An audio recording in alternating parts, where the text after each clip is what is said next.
Ouais, je te connais, toi. Ah oui? Ouais. T'es sur YouTube.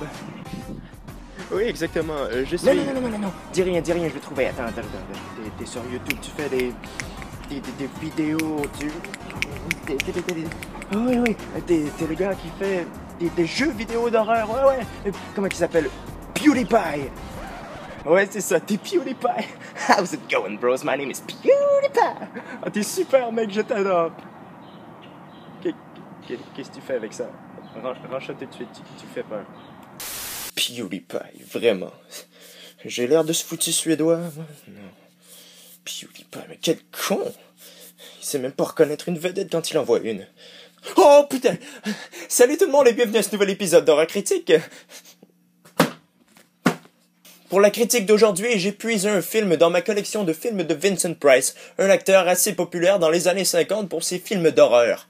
En effet, Price a joué dans de grands classiques, La maison de tous les mystères, L'homme au masque de cire, La mouche et j'en passe. Celui dont je vous parle aujourd'hui est sorti en 1973, Théâtre de sang.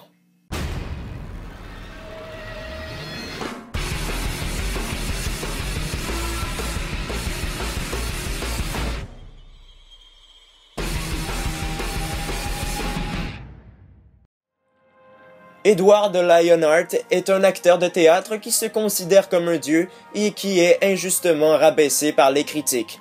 Il est extrêmement offusqué lorsqu'il se rend compte qu'on ne lui a pas attribué le prix de la critique.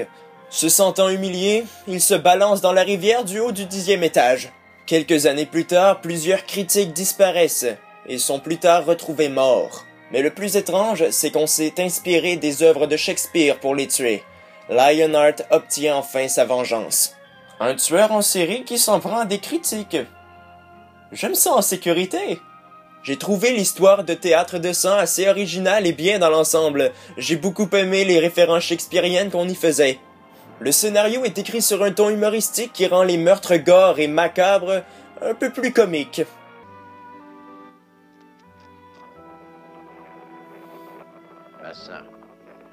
Bassin.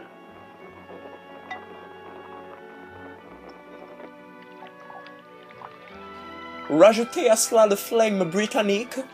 Monsieur l'agent, s'il vous plaît, si je ne m'abuse, là-haut, monsieur Psaltieri est en train d'assassiner madame. Oh, merci, monsieur. Pas de panique, j'y vais, tout va bien. Toutefois, l'histoire de Théâtre de sang contient quelques lacunes. Et ouais, de temps à autre, c'est un peu long. Certains dialogues durent trop longtemps et n'apportent rien de vraiment important à l'intrigue. Il y a également un léger manque d'élaboration au niveau de la chronologie du film, et ça fait que du coup on est un peu confus à certains moments.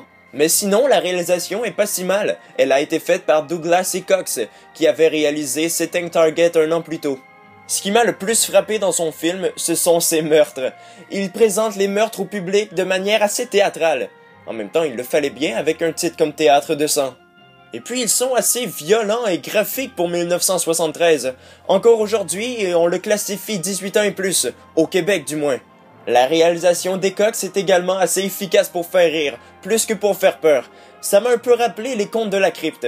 Mais comme je viens de le dire, on rit plus que l'on a peur. Et ouais, le film arrive à peine à effrayer le spectateur. Les meurtres sont originaux, gore, macabres et tout, seulement ils ne font pas peur. J'ai trouvé ça dommage qu'on mette plus d'emphase sur l'humour plutôt que sur l'horreur, parce que Théâtre de sang, il se veut un vrai film d'horreur et pas une parodie. Mais bon, le film reste bien quand même. Ben ouais, c'est sûr. Il y a Vincent Price dedans. Quoi, il faut vraiment que j'élabore là-dessus? Price, c'est juste une icône des films d'horreur. Son physique et son talent combinés à eux deux sont très efficaces pour faire peur, que ça soit dans un chef-d'œuvre ou dans un film à petit budget. Ouais, il est excellent. Et il joue aux côtés de la Bond girl Diana Rigg, qui elle nous offre un rôle plutôt mystérieux et lugubre. Effets spéciaux et costumes. En plus d'être bien violents et bien gore pour l'époque, ils sont bien réussis ces effets spéciaux. Bonjour monsieur. Voilà le breakfast. Hé! Horace! Horace!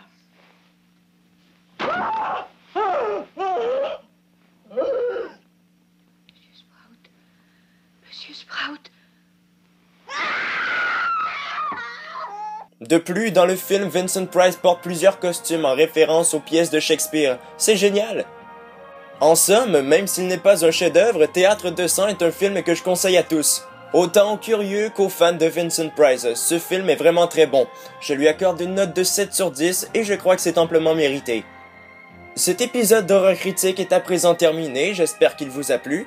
N'hésitez pas à laisser des commentaires, à regarder mes prochains épisodes et à vous abonner à ma chaîne. Salut!